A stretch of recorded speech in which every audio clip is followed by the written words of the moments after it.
আমার বদমাইশ জামাই ভেবেছে আজকেও আমাকে শায়েস্তা করবে, তাই দুপুরবেলা খুচরা মাছ কিনে নিয়ে এসেছে। দেখেই তো আমার রাগ উঠে গেছে। এখন আমি কখন এই মাছ পরিষ্কার করব, কখন রান্না করব, কখন বাচ্চাকে গোসল করাবো, কখন নিজে গোসল করব, আর কখন খাবো, আর কখন বাইরে যাব। তাকে বললাম এই মাছ আমি কিছুতেই ভালো করতে পারবো না। সে বলল সমস্যা নাই, আমি পরিষ্কার করে দিচ্ছি। তারপর সে নিজেই মাছগুলো বাছতে বসে গেল, আর আমি এনায়াকে পাশে গোসল করাচ্ছিলাম। এদিকে তো মনে মনে আমি মহা খুশি, কারণ একা একা আমার পক্ষে এগুলো করা এখন কিছুতেই সম্ভব না, অনেক কাজ পড়ে আছে। বাজারে গেছিল বাজার করতে, কিন্তু সে যে এই খুচরা মাছ কিনে নিয়ে আসবে তা তো আমি জানতাম না।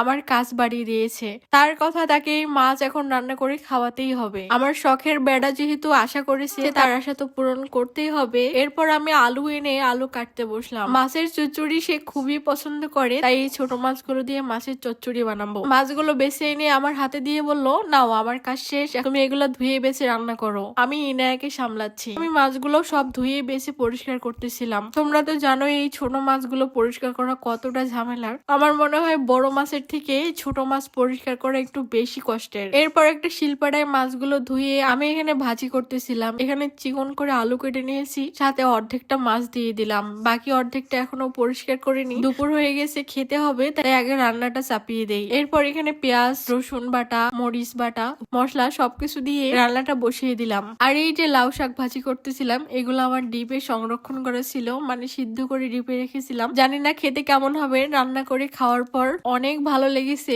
মানে আমি বুঝতেই পারি নাই যে এগুলো ফ্রিজে ছিল। তোমরা বাসায় ট্রাই করতে পারো। ডিপে কিন্তু শাক সিদ্ধ করে রাখলে অনেকদিন অব্দি ভালো থাকে, আর রান্নার পর স্বাদও একই থাকে। তো আজকের মতো ব্লগটা এখানেই, পরের ব্লগে দেখা হবে।